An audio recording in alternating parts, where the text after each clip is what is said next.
তুমি এতগুলো একা একা খাবে? খেতে পারবে? হ্যাঁ একদম। আমি এর আগে আমার প্রচুর প্র্যাকটিস ছিল। প্রথমে আমি একটা দিয়ে শুরু করেছিলাম। Hello everyone, welcome back to my another blog. ছিল ষষ্ঠীর দিন, আমরা কিন্তু বেরিয়ে পড়েছিলাম ঠাকুর দেখতে। হ্যাঁ, ভিডিওটা কিন্তু অনেকটাই পুরনো দুর্গাপুজোর ভিডিও তোমাদের সঙ্গে কিন্তু এখন শেয়ার করছি। তোমরা যাতে বোর না হও সেই জন্য কিন্তু আমি এখানটাতে কোনো প্যান্ডেলের ছবি বা কোনো মূর্তি কোনো কিছুরই কিন্তু ভিডিও আমি তোমাদের সঙ্গে শেয়ার করব না। তাতে কি ধরে তোমরা কিন্তু বোর একটুও হবে না। ভিডিওটা কিন্তু খুবই ছোট, তো একটু ধৈর্য ধরে দেখো, আশা করি তোমাদের ভালো লাগবে। এবার কিন্তু দুর্গাপুজোর প্ল্যান সেরকম কিছুই ছিল না, ভেবেছিলাম সেরকম বেরোবো না। তো দেখি আমার বোন আর আমার বোনের হাজবেন্ড কিন্তু প্রথমবার আমাদের বাড়িতে এসেছিলো এই পুজো দেখার জন্যই এসেছিলো, আমাদের বাতকুল্লার দুর্গাপুজো। তো সেই জন্যই কিন্তু তাদের সঙ্গে বেরিয়েছিলাম আর ভীষণ মজা করেছিলাম, ভীষণ আনন্দ করেছিলাম। আমার হাজব্যান্ড ছিল না সেই দিন, তো আমরা তিনজন মিলেই কিন্তু ঘুরেছিলাম আর খুবই আনন্দ করেছি। এই যে আমার বোন আর পেছনে আছে আমার বোনের হাজব্যান্ড, তো সব তারাও কিন্তু বাতকুল্লার পুজো দেখে কিন্তু খুবই আনন্দ পেয়েছে।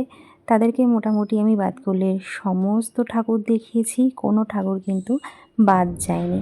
তো সমস্ত ঠাকুরই কিন্তু দেখিয়েছি। যারা বাতকুল্লার পুজো দেখো তারা তো জানোই বাতকুল্লায় কতগুলো পুজো হয় না হয়, আর প্যান্ডেল তো সবাই জানো। তো এখন আমরা চলে এসেছি কিন্তু অনামি ক্লাবের মাঠে। তো সেখানে গিয়ে কিন্তু আমার মা আর মাসিরা এসেছিলো, সেখানে গিয়ে কিন্তু তাদের সঙ্গে আমরা দেখা করেছিলাম। তো আমরা অনেকটা আগে বেরিয়েছিলাম, একটু সন্ধ্যার আগ দিয়ে, যেহেতু আমরা একদিনে বাতকুল্লাটা কভার করব সেই জন্য। তো প্রচুর হেঁটেছি, পা পুরো ব্যথা হয়ে গেছিলো। আর এই যে অনামি ক্লাবের মাঠে এসে কিন্তু এই যে মা আর মাসির সঙ্গে আমরা দেখা করে নিয়েছি। এই যে আমাদের দুই ঢঙি, মানে আমার মা আর আমার মাসি, তো সবাই এখন একসাথে হয়ে গেছি। তো এখান থেকেই আমরা একটু মেলা ঘুরবো আর সোজা রাস্তায় যে কটা ঠাকুর হয় সে কটা দেখে একবারে গাংনী মাঠের মেলা ঘুরে আমরা বাড়ি যাব। অনামি ক্লাবের মাঠে এসে কিন্তু আমরা অনেকক্ষণই সময় কাটিয়েছি, যেহেতু মাঠটা অনেক বড়, এখানে বসার জায়গাও আছে, তো সেই জন্য কিন্তু আমরা অনেকক্ষণ সময় কিন্তু ওখানে ছিলাম।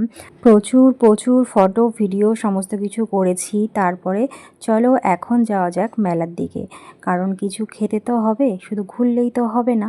তো তারপরে আমরা চলে গেলাম একটা রেস্টুরেন্টে।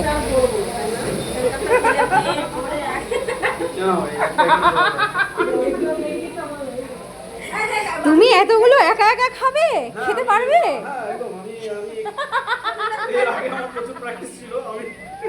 প্রথমে আমি একটা দিয়ে শুরু করেছিলাম, তারপর ভাবলাম যে ঠিক আছে অসুবিধা নেই, আমি একটা দিয়ে শুরু করি।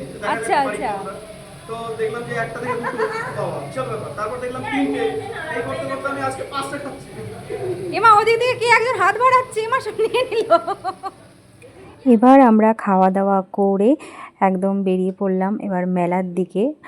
এবার এই যে আমরা এখন হেলতে দুলতে আমরা এখন যাচ্ছি গাংনী মাঠে মেলাতে একটু ঢুকবো, তো ওখানে একটু ঘোরাফেরা করব।